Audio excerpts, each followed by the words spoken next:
Hi, my name is Macy Rayner, and for this video I'm going to be talking about the growing issue of student loan debt and how it affects individuals and the economy as a whole. Personally, I believe that student loan debt is probably one of the biggest threats to the United States economy, and we should be taking a lot of different measures to address this issue. So to begin, I'm going to be talking with my friend Isma about her student loan debt and how it has affected her daily life. I have a lot of student debt, like hundreds of thousands of dollars, and this makes it really hard to just live a normal life because I can never know that I'm spending money confidently. And I think it's really unfortunate that I couldn't pay for a college education that everyone in this country and around the world deserves. And it's really hard because I always have to borrow money from my mom and other people, and I know that I'm not sure I'll be able to pay them back. And I need some Okay, so that was our friend Esma Ganar, who was explaining how she's a current college student, and that was her explanation of how student loan debt has affected her life.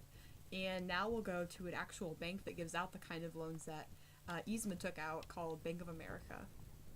Hi, so here we are in front of Bank of America. This is just a normal neighborhood bank, and it's banks like these that basically students can go and get the loans from that they need to finance their college education. A lot of the critiques about banks giving out these kinds of loans is that they give them to students who they know will never be afford to pay them back, and they also charge them very high interest rates, which can be seen as unfair. So this is just a good example of some of the reforms that have been proposed, such as forcing banks to lower their interest rates. Elizabeth Warren, the senator from Massachusetts, has actually proposed having banks charge students interest rates at the same rate at which banks borrow money from the federal government. So this is just one example of how banks can be kept in check to make sure that students are charged fairly. So the first image I want to talk about is this political cartoon where we see this student who has a big visual package of student loan debt, and his parents are telling him that he shouldn't be allowed to move back in with them because they started out with nothing, but he's saying, I wish I could have started out with nothing.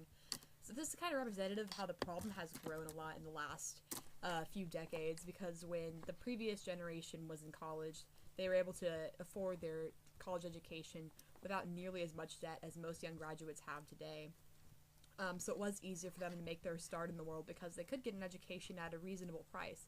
But students right now are really struggling to be able to pay for an education, or else they are struggling with debt and they have to live with their parents or can't buy a house or other things like that. The second image I want to show off in this video is this one of these two couples who are getting married, but they're both handcuffed to this big ball of student loan debt.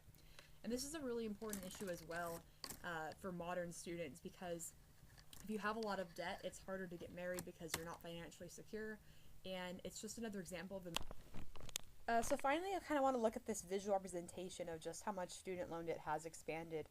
So we see these three circles. The small green one is from 1990, and obviously it is so much smaller than the 2001 and especially the 2011 one. We can see that the amount of debt that students held in 1990 was just a fraction of what we have in 2011.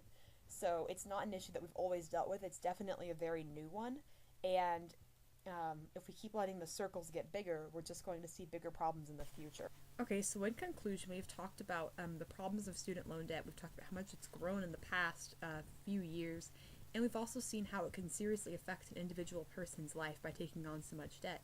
So hopefully by the end of this, you'll be more aware of this issue, and you'll be prompted to hopefully do whatever you can to help address it in the future, whether it's by voting for politicians who can fix it, or petitioning the government, or whatever you want to do.